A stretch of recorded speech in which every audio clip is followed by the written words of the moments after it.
Paramashivoham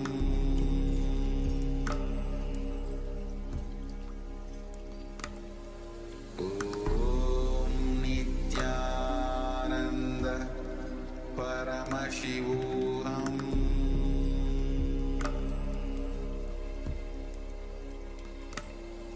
Om Nithyananda Paramashivoham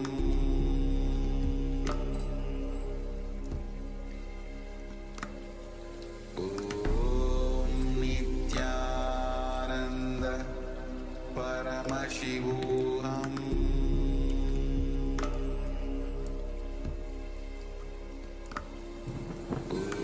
Om Nithyananda Paramashivoham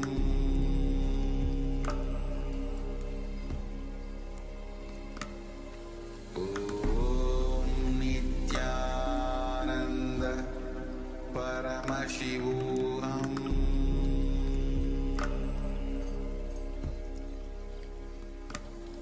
Om Nithyananda Paramashivoham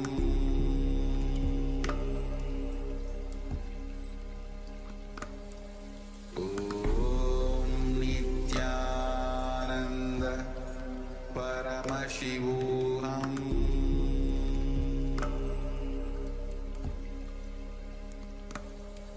Om Nithyananda Paramashivoham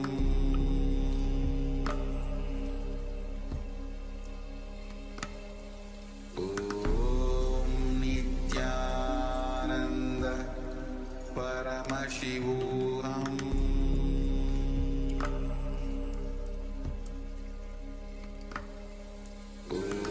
Om Nithyananda Paramashivoham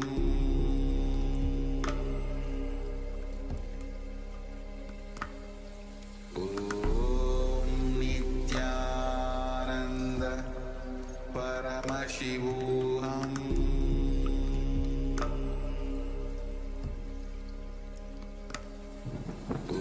Om Nithyananda Paramashivoham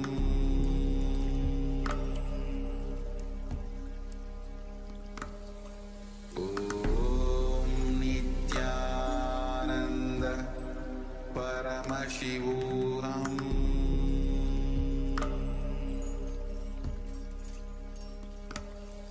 Om Nithyananda Paramashivoham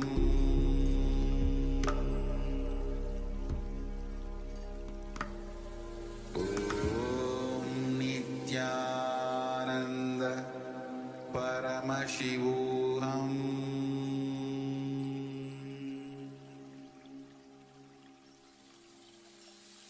I bless you all.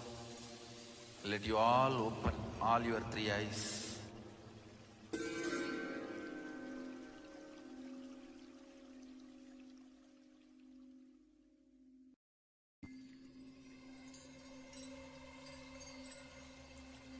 I welcome you all with my love and respect. Let you all open all your three eyes. Om Nithyananda Paramashivoham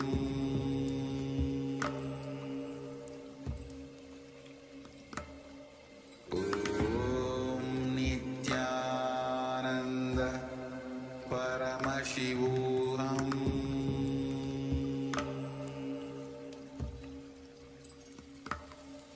Om Nithyananda Paramashivoham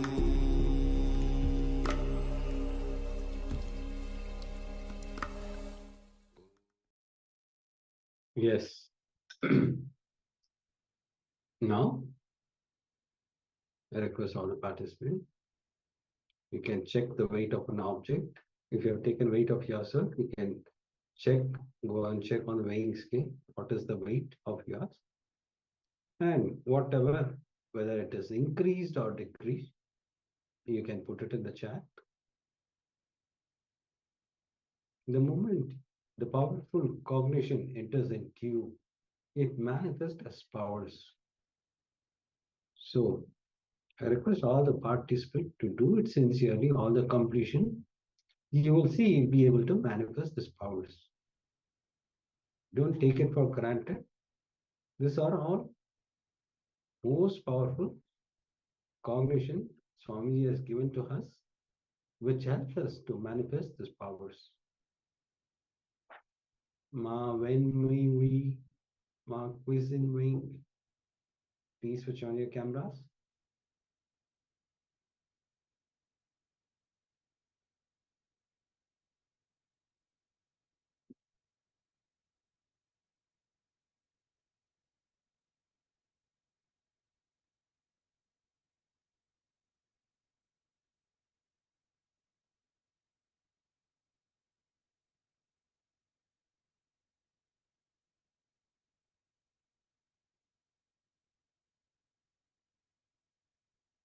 Yes.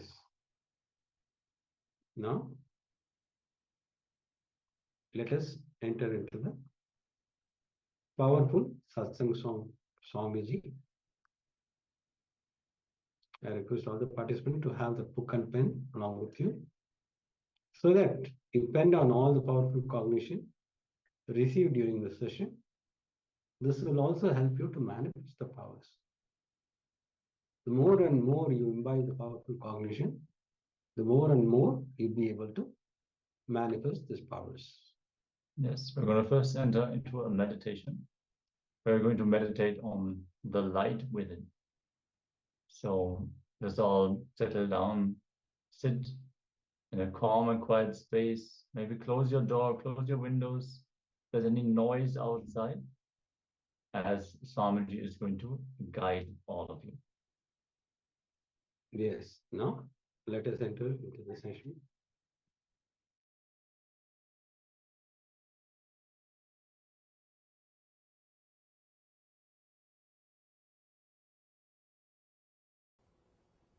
Here, Shiva is giving wonderful sloka, wonderful sutra, which can create the new understanding about the life and death, because this sutra is directly related to presence and absence. Let me read the translation. Feel an object or person. The presence in front of you means that touch or by seeing through your eyes. Feel the presence. The next word says, feel it, not just seeing. Next step, feel the absence of all other objects but this one. Understand? Step by step. Let me give the translation. Feeling the presence of an object or a person. Second step, feeling the absence of other objects. First, feeling the presence of one object or a person. Second step, feeling the absence of all other objects and persons, except this one. Third step, feeling the absence of this one also, and centering on yourself.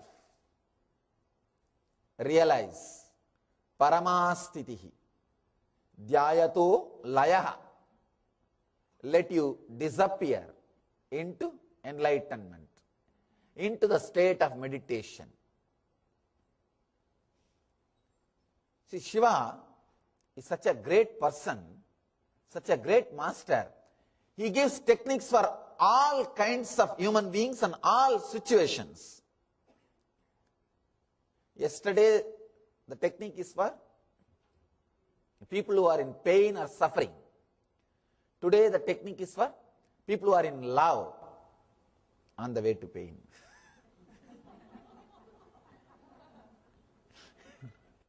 He says, first feel an object or that person before you. Understand?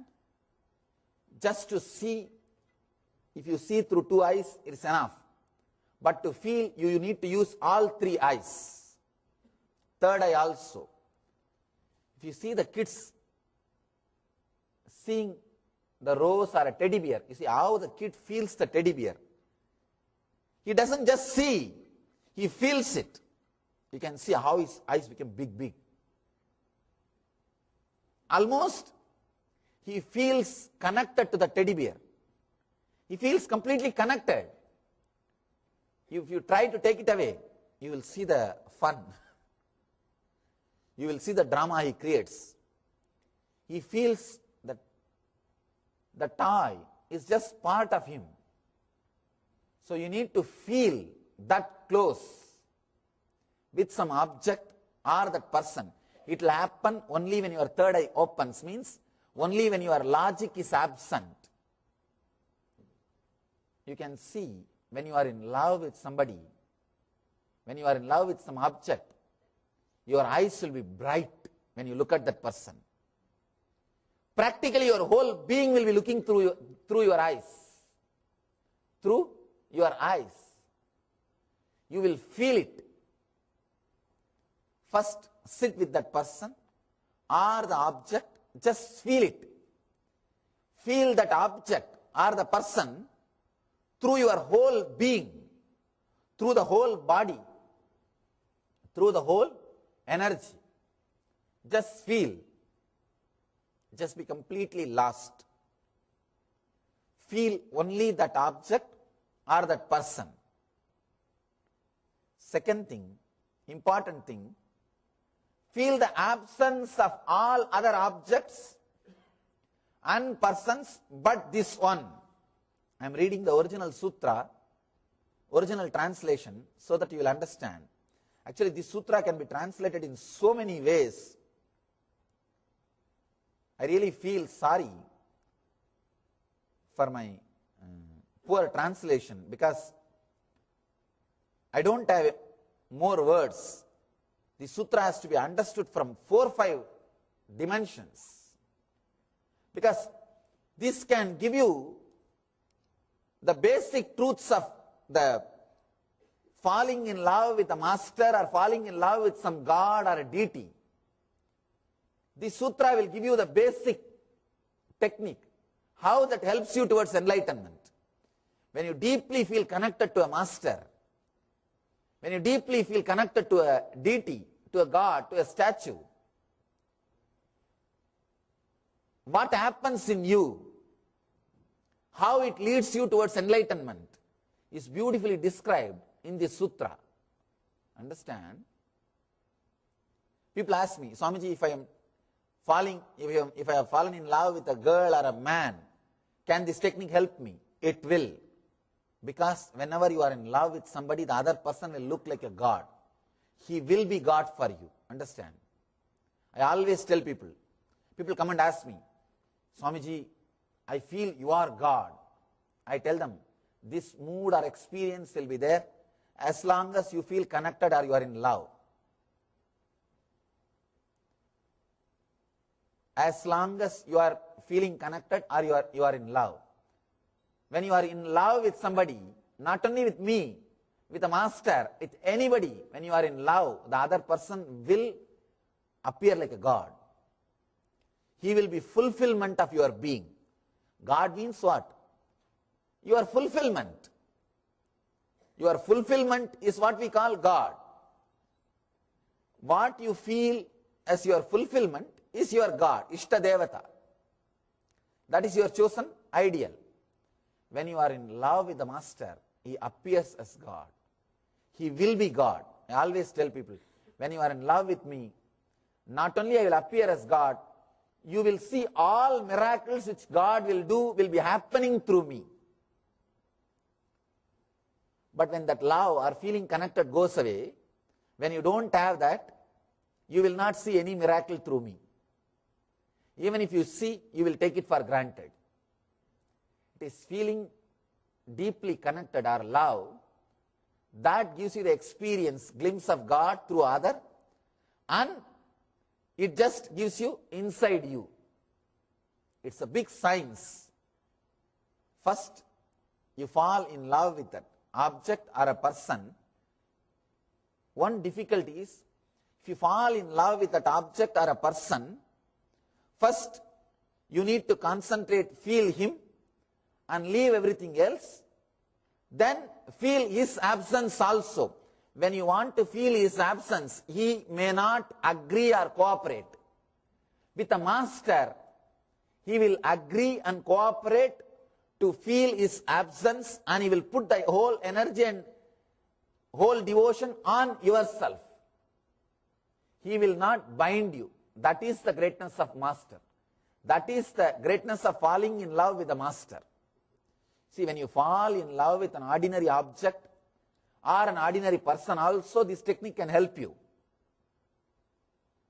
But one thing, when you want to move away from his presence, he will feel dissatisfied. He will not encourage it. He wants you to be, by now, he will be dependent on you. A person who acts as an object for you to fall in love and waits till everything else disappears from you and diverts the same attention and energy towards you and gracefully moves away, lets you experience his absence, is master. He is master. Master is a person who will not be dependent on you, but who will help you to be dependent on him. When time comes, he will simply liberate you and put your whole energy on you and say goodbye and tell you to experience the ultimate. With an ordinary person, that step will be a little difficult. The third step, first step, falling in love, feeling the person, there won't be a problem. Second step, forgetting all other objects except that person or the object, that also won't be a problem. But the third step, feeling his absence also and diverting the whole concentrated energy on yourself. Dhyayato layaha means merging into meditation itself without an object for meditation. At that spot, an ordinary person will not be able to let go. He will create a comfort zone between you and him and encourage you to be in that same comfort zone. Will not allow you to go beyond him. That is where the problem will start. Of course, when that problem comes, let us face that. Just because that problem may come, it is not that we should not start our steps at all. When it comes, let us find the solution. Let us start the work. Let us start the great work of working towards the enlightenment. 3 steps. Feel an object before you, not just seeing, feeling means completely lost.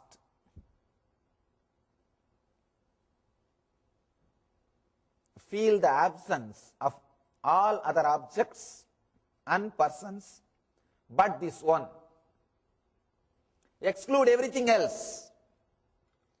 Just be completely lost with that one person or with that one object. Let there not be anything else. Exclude. Third step, when you really feel that there is no object, suddenly after some time, you feel, oh God, I was sitting here with Swamiji for 3 hours. And suddenly after the lecture you wake up, not from sleep. You think, oh God, there are so many people around me. Or suddenly you see, when did you come and sit? You ask the next person. And you ask the person, when did you come and sit? I did not even notice. If that happens, means you are excluded. You achieved the state of excluding everything else. Then you need to go to the third step. Means now unclutch from master also. Feel his absence also. Then leaving aside the object feeling and the absence feeling, realize. Object feeling means the presence. Absence feeling means absence. Leaving aside both, realize. Dhyayato layaha. Hritaye layante. Dhyayato layaha. Means now let you realize, let you disappear just in yourself. This sutra, if it is understood, it will give you the basic signs of devotion, basic signs of falling in connection or in deep devotion with a master, or even feeling connected to a deity, to a murti. See, in Ramakrishna's case, he was so connected to the Kali murti, he felt that murti was alive. Just now, few months ago, I went and saw that murti. When I saw that, it was such a overflowing, such a fulfilled feeling. Just a 3 feet stone can give enlightenment. See the amazing thing. It's not more than 3 feet murti, just 3 feet murti. Black stone. It can give enlightenment. He was so strongly connected. First the feeling of the object happened. Then the exclusion, means leaving all other objects, that also happened. He used to sit in front of that murti for hours. If he starts doing arti, people will start moving away because he won't end. If some people start speaking, you don't know when they will end. If he starts doing arti, you don't know when he will end. People will start going away. Second step also happened. The third step happened when he became enlightened. Third step means feeling the absence, means leaving even that form happened to him. Only then he became enlightened. Because when Totaburi came, his guru, enlightened master came, he said, I will initiate you. Ramakrishna said, yes, you initiate me. Totaburi said, now concentrate on the Anya. He gave a technique. And put your whole energy on yourself. Ramakrishna said, no. The moment I close my eyes, I see Devi. My Devi, I feel her presence. Totaburi says, that is nice. You have come to the second step. Nothing wrong. But now you need to go to the third step. Go beyond the form. Cut that murti. Cut that form. Ramakrishna says, what? How can I? I cherish this form. Throughout my life, I worshipped this form, respected, felt so deeply connected. How can I cut this form? Totaburi says, no, unless you cut, you won't experience the next step. Then finally Ramakrishna agrees. And he says, I visualized my knowledge as the sword and cut the form of Devi, means disconnected myself, felt the absence, ready to divert myself to my center. See, directly you can't connect yourself with your center. First you need to use the outer object, presence, then absence, then you will be enlightened. Then Ramakrishna says, the moment I cut that form, destroyed that form, suddenly something opened in me. I am lost in samadhi, enlightenment. That moment he became enlightened. Understand, feel an object, even ordinary relationship, falling in love can raise you to enlightenment. With this one technique, feel that object or the person intensely, exclude everything else. Feel the absence of all other objects, only that object or that person's presence, then move away even from that person or the object. Feel the presence, feel the absence. Suddenly you will see you are centered on you, on your deeper self, on your consciousness, on your very being. Feel an object before you. Feel the absence of all other objects or persons but this one. Then leaving aside the object feeling and the absence feeling, realize dhyayanto layaha. Let you relax, let you disappear, let you merge into the state of meditation or enlightenment. Try this technique. This you can do only with some person or object, so you won't be able to do now. First of all, we can't disclose with whom we are in love or with what object we are in love. It is such a personal, intimate thing. You can do it only alone with your private space.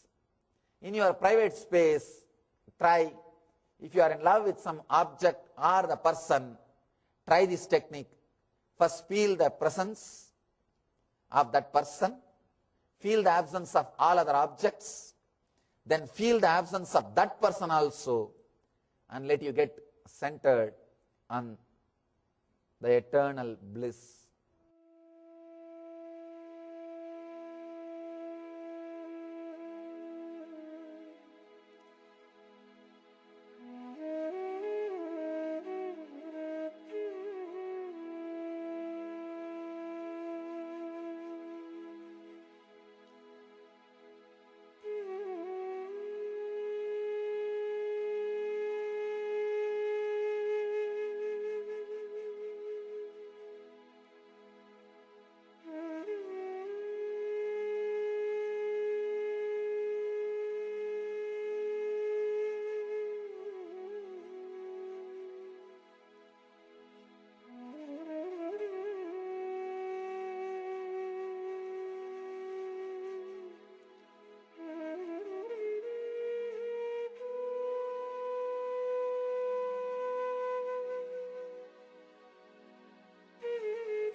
anything in the outer world can be achieved when you work for it. Wealth, if you work for it, you will get it. Relationships, if you work for it, you will get it. But in the inner world, anything you want, you have to work from it. If you want to have Advaitic experience, you have to work from the Advaitic space. If you want Bhakti experience, you have to work from the Advaitic Bhakti space. But in both, you have to work. Understand? But both you have to work. In the inner world, don't think just if you carry the space, you will achieve it. No. Only when you operate from that space again and again, you will know the strength of the space and you will strengthen that space.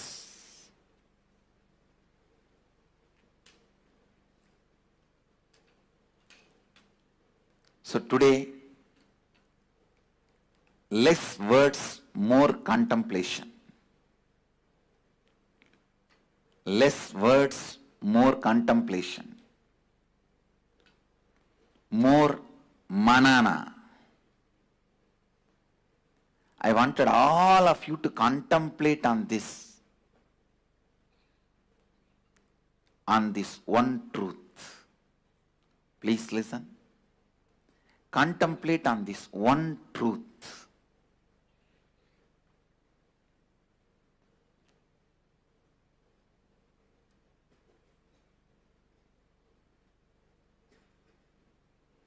Contemplate on this one truth.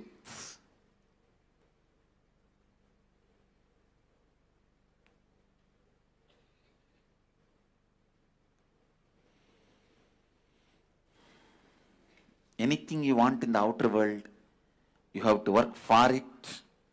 Anything you want in the inner world, you have to work from it. If you want living Advaita in the inner space, you have to continuously be active, alive, work from the space of Advaita.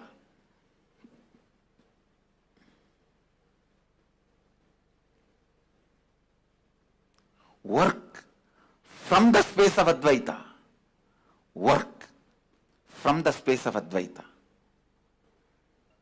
Drive yourself from the space of Advaita. Let the self-driving happen from the self.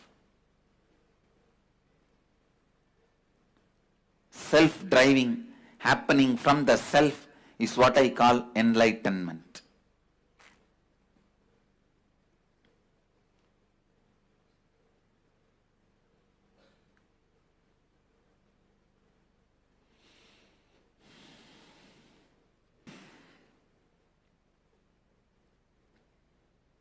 Self-drive happening from the self is what is enlightenment.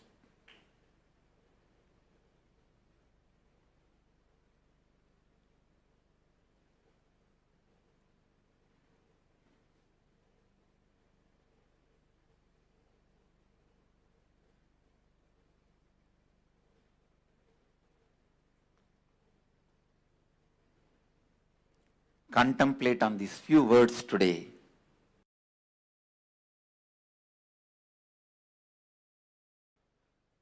Please understand.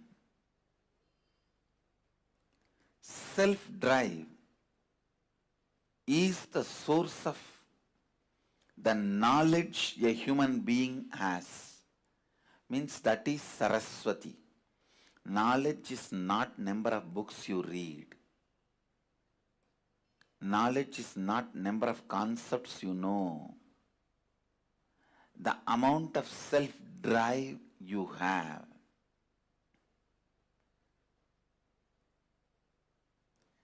Understand, giving a right context to the self-drive is only the job of Saraswati, knowledge.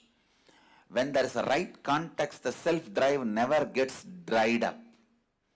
If it gets dried up, it is from the wrong context. It is the lower level pleasures. It is not self-drive. Self-drive which gets dried up is from violence or from greed. Please understand, the self-drive comes out of fear and greed, gets dried up just in few days. Giving the right context for your self-drive is the job of Saraswati. All the knowledge, the reason for all the knowledge, reason for all the books, reason for all the knowledge transmission mechanism is to give you the right context for your self-drive. To give the right context for your self-drive.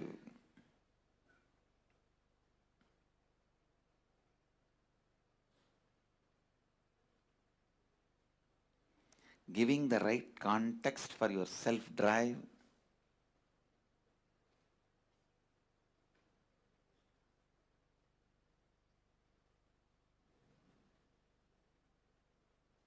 is the source, purpose, reason, cause, sole cause of your knowledge.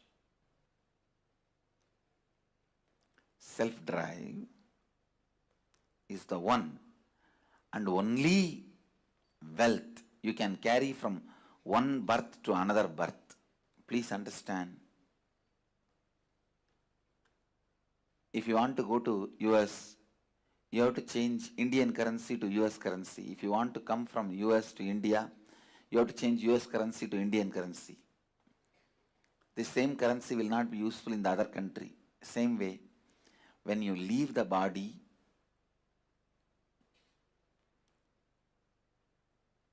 whatever you accumulated in this birth, wealth, life, relationships, properties, nothing will be useful in the next birth. But the self-drive you accumulated will be there with you in your biomemory as your asset. I tell you, self-drive is the Lakshmi. Self-drive is the ultimate wealth, ultimate asset.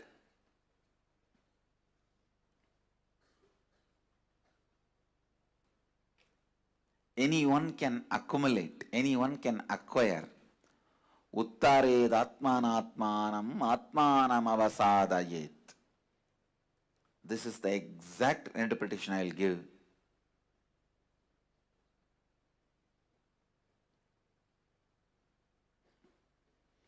Raising your self-drive by yourself by setting the right context. You will be a great friend for yourself. If you can't raise your self-drive by yourself by setting the right context, you are the greatest enemy for you. It is the self-drive that makes you king or beggar. It is the self-drive that gives you self-respect or not. It's a self-drive that gives you the ability to exist. That is a self-drive that gives you the strength to live. Self-drive is the love for life. Self-drive is the devotion for life. Self-drive is commitment towards life. Self-drive is the scale to measure your authenticity, integrity, responsibility, and enriching.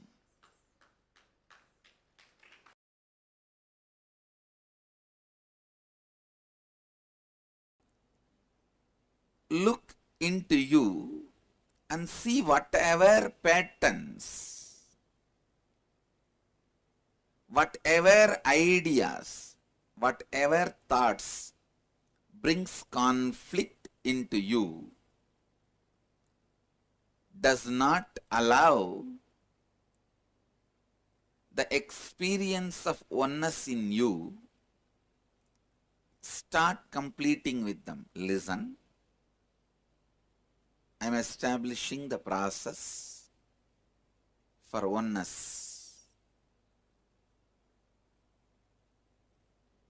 Maybe next few days I'll go on expanding on it. Sit and go on, pen down the patterns which makes you move away from the original oneness space, restful awareness, the state for which you are yearning without even knowing for which you are yearning. Understand? In all of us, there is a yearning for certain state. Without even knowing for what we are yearning, we go on yearn. Sometimes we think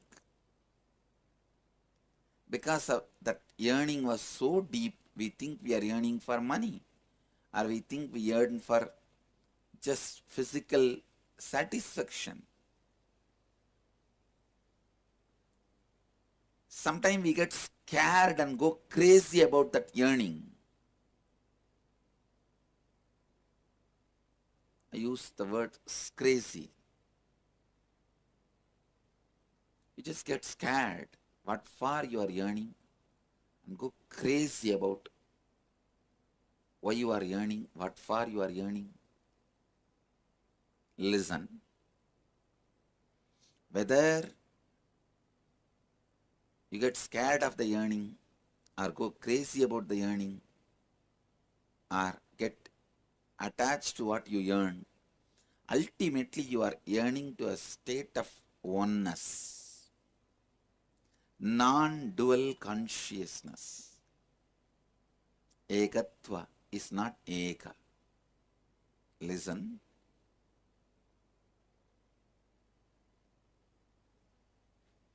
Oneness is God, God is not one. Be very clear.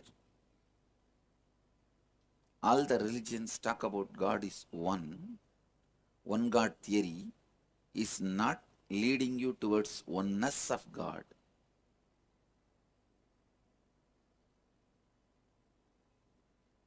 So I am not accepting the concept that God is one, or theology God is one, but I am very clear the fact that reality is God is oneness. Listen, God is oneness, and you are constantly yearning for that oneness which is in you, or you are part of that oneness. Sit and pen down all the patterns which makes you feel you are away from that oneness, which makes you move you out of that oneness. If you start penning down the idea, I am the body, that usually makes you move out of that oneness. I am the mind, makes you move out of that oneness. Your association with different patterns, that makes you move out of that oneness. Listen. But solution is not, I am not the body. That is the biggest mistake most of the Vedantis do. Immediately they start punishing the body and start declaring, I am not the body, I am not the body. How much ever loudly you shout, scream, I am not the body, your body is only screaming, I am not the body. Even to scream, I am not the body, you associate yourself with the body. It's too funny how the Vedantis commit conceptual suicide. Understand? Conceptual suicide. That's the right word I'll use. When you learn concepts, but you are not growing in the space of oneness. You learn concepts, theories, but you are not growing into Advaita. I'll call that as a conceptual suicide. Accumulating ignorance in the name of knowledge. Acquiring ignorance in the name of knowledge. I am directly establishing a process for you to experience the non-dual consciousness, the Advaita, the state of Advaita.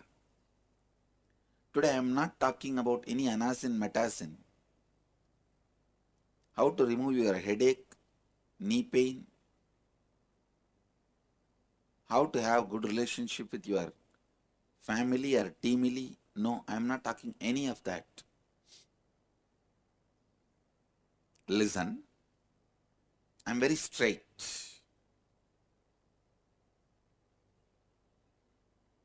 I am establishing the process for you to experience non-dual consciousness. So listen. Come to the space of listening and listen. This can directly take you to the non-dual state of consciousness. Sit and pen down all the patterns, ideas, concepts, theories, thoughts, which makes you move away from the non-dual state, Advaitic state. It can be as simple as I am the body to as complicated as I am my wealth.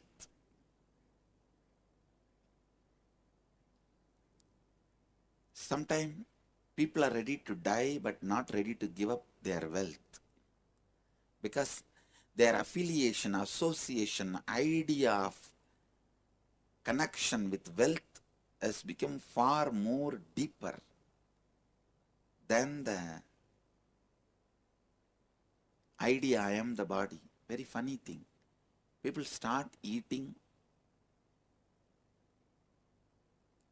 to be alive, but every year millions of people die because of eating. People start eating to be alive, but every year millions are dying because of overeating. Because by and by they associate themselves with the food more than their body or ability of the body to make the food into life. Their ability to make the food into their life, ability to convert the food into life is far more important than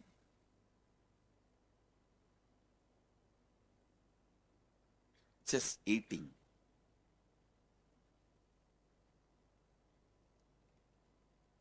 Many times, listen, many times in the attachments and delusions, the purpose is lost. As I said, you start eating for living.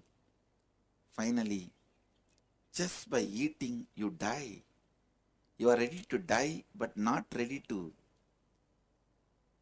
reduce your eating. I am not even asking you to give up eating.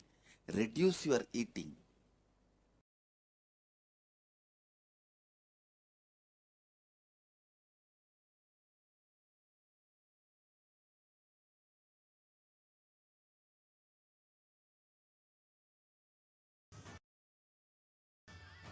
For Brahma and Vishnu, early morning, the form of light shaft, means the consciousness which is beyond time and space enters into time and space.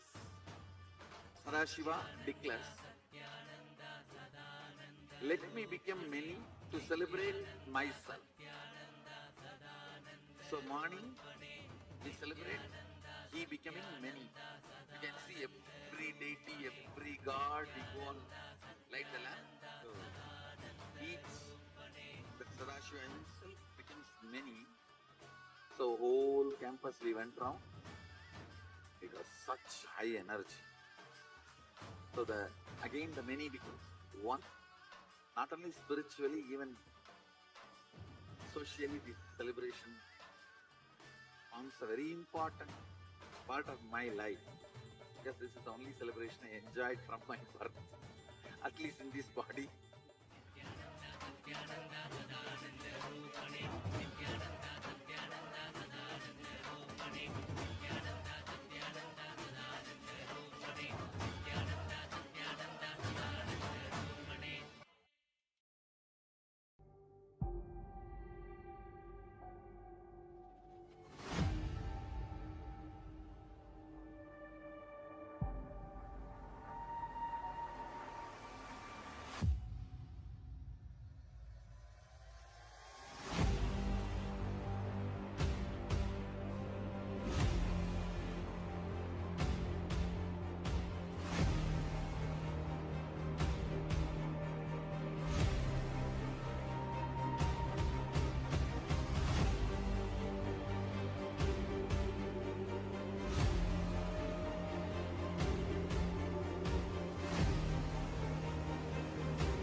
Today is the best day. Sadashiva appears for Brahma and Vishnu early morning in the form of light shaft. Means the consciousness which is beyond time and space enters into time and space. Sadashiva declares, let me become many to celebrate myself. So morning we celebrate he becoming many. You can see every deity, every god, we go on light the lamp. So each, the Sadashiva himself becomes many. So whole campus we went round. It was such high energy. So again the many becomes one. Not only spiritually, even socially, this celebration forms a very important part of my life. Because this is the only celebration I enjoyed from my birth, at least in this body.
Sadashiva appears for Brahma and Vishnu early morning in the form of light shaft, means the consciousness which is beyond time and space enters into time and space. Sadashiva declares, let me become many to celebrate myself. So morning we celebrate he becoming many. You can see every deity, every god, we go and light the lamp. So the Sadashiva himself becomes many. So whole campus we went round. It was such high energy. So again the many becomes one. Not only spiritually, even socially, this celebration forms a very important part of my life, because this is the only celebration I enjoyed from my birth, at least in this body.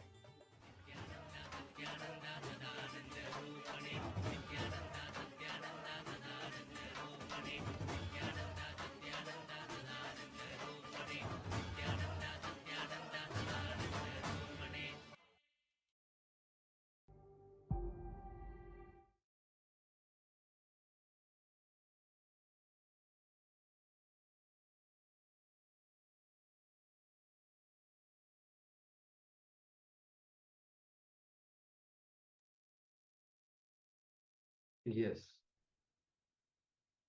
to this powerful session. Now, let's enter into the internalization exercise.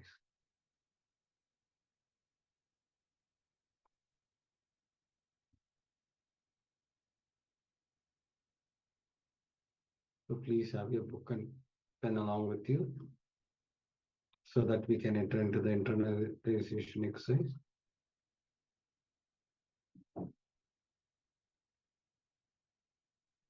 I request all the participants to switch on your cameras so that we can enter into the internalization exercise.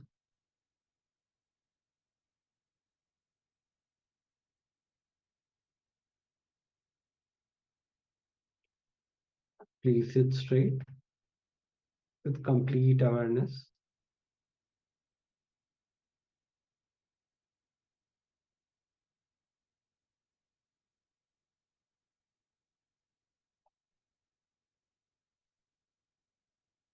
You can see still the cameras are switched off. Please switch on your camera so that we can enter into the exercise.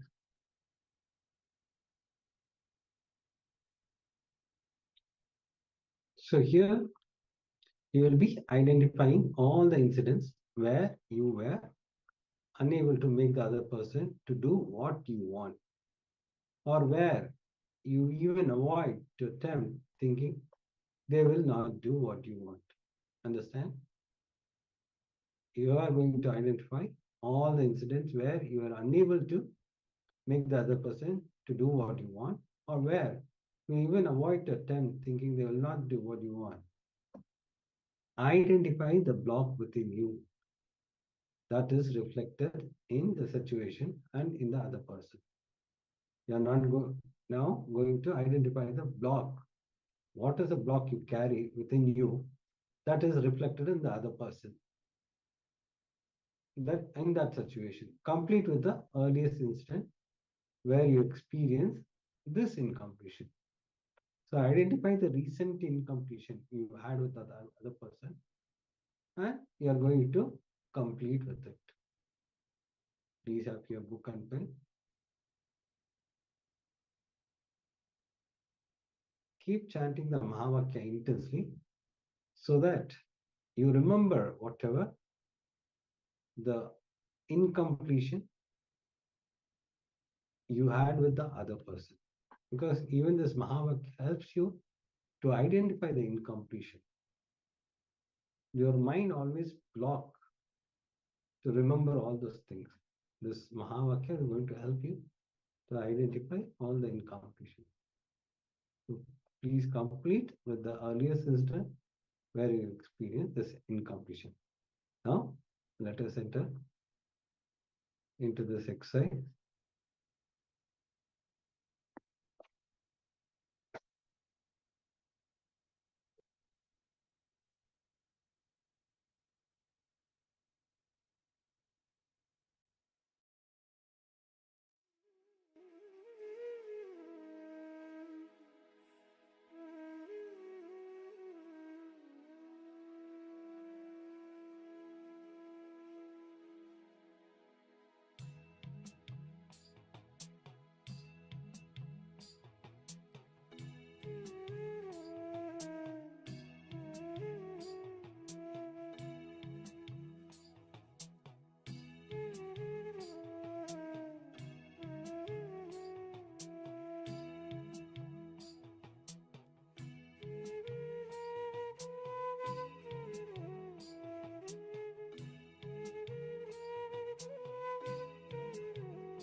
bless you all. Let you all open all your three eyes and manifest the powers of Mahasadashiva. Om Nithyananda Paramashivoham. Om Nithyananda Paramashivoham.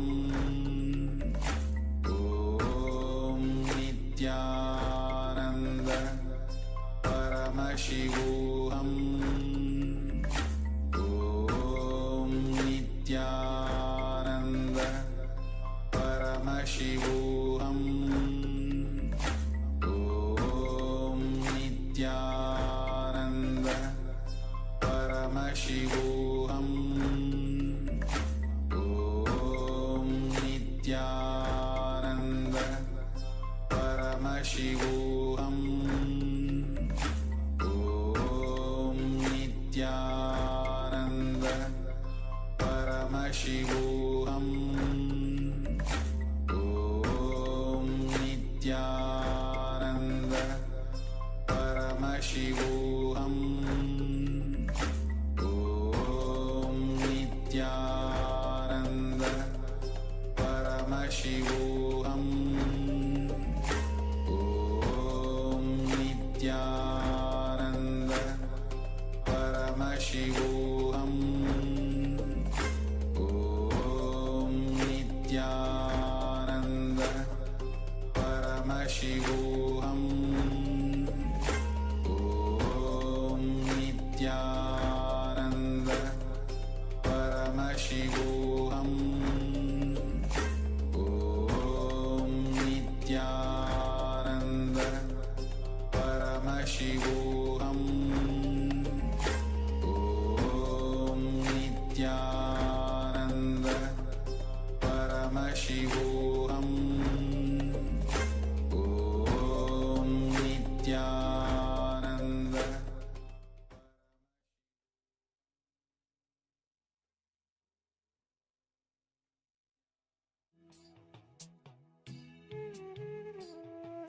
Yes.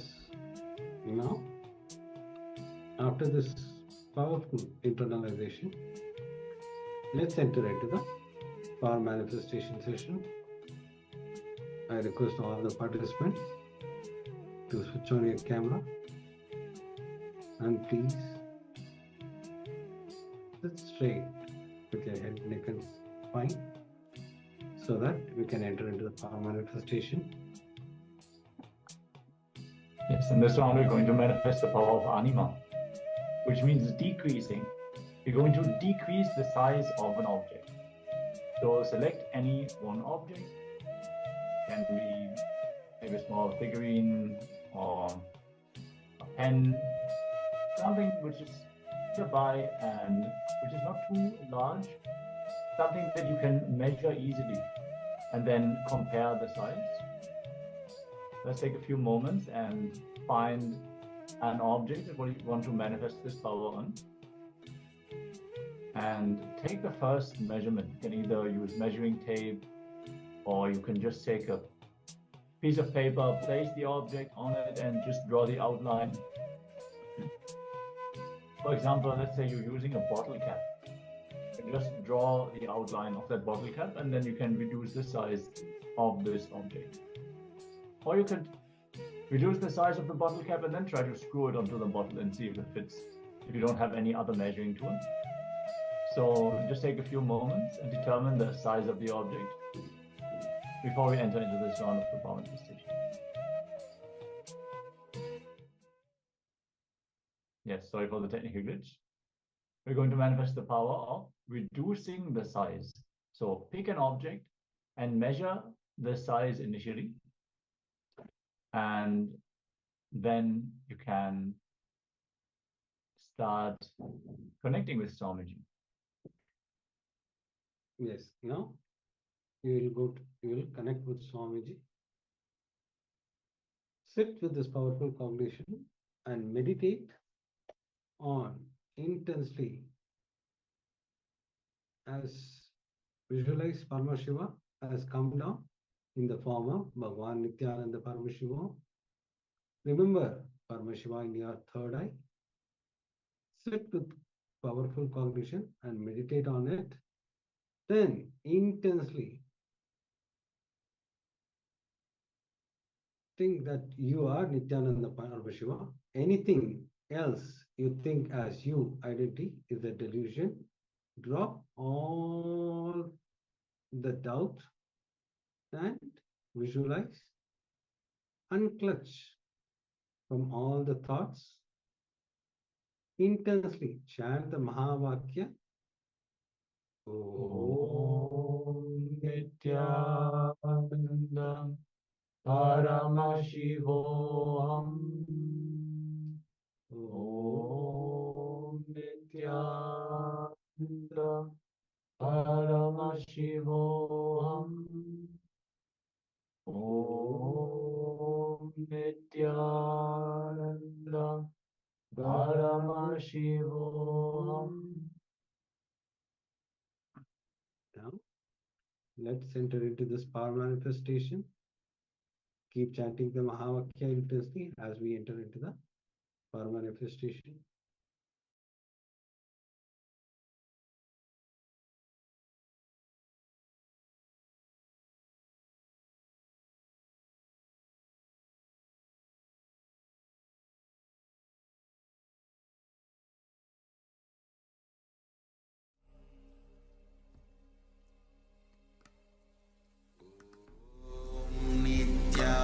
Nithyananda Paramashivoham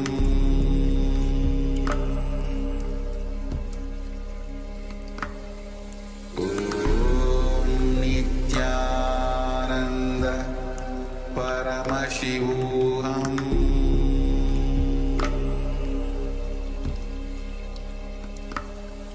Om Nithyananda Paramashivoham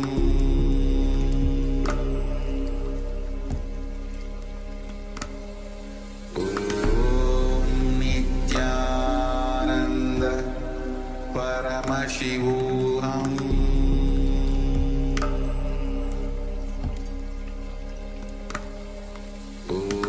Om Nithyananda Paramashivoham Om Nithyananda Paramashivoham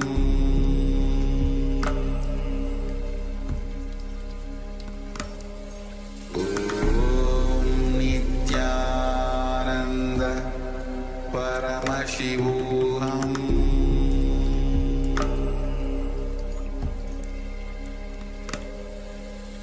Om Nithyananda Paramashivoham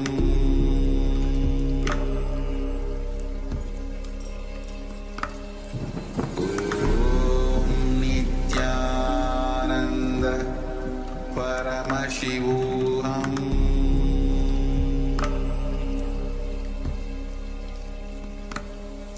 Om Nithyananda Paramashivoham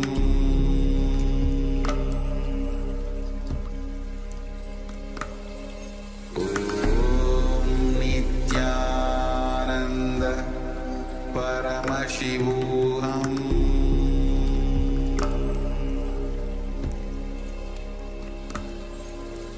Om Nithyananda Paramashivoham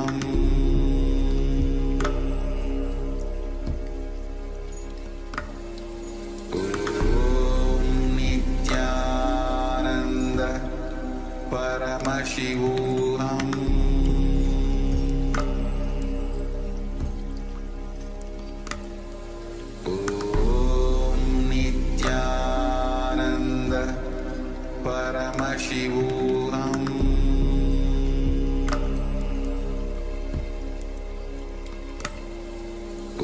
Om Nithyananda Paramashivoham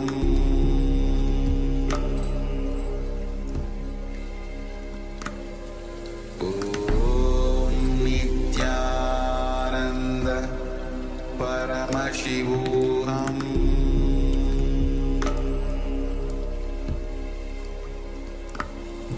Om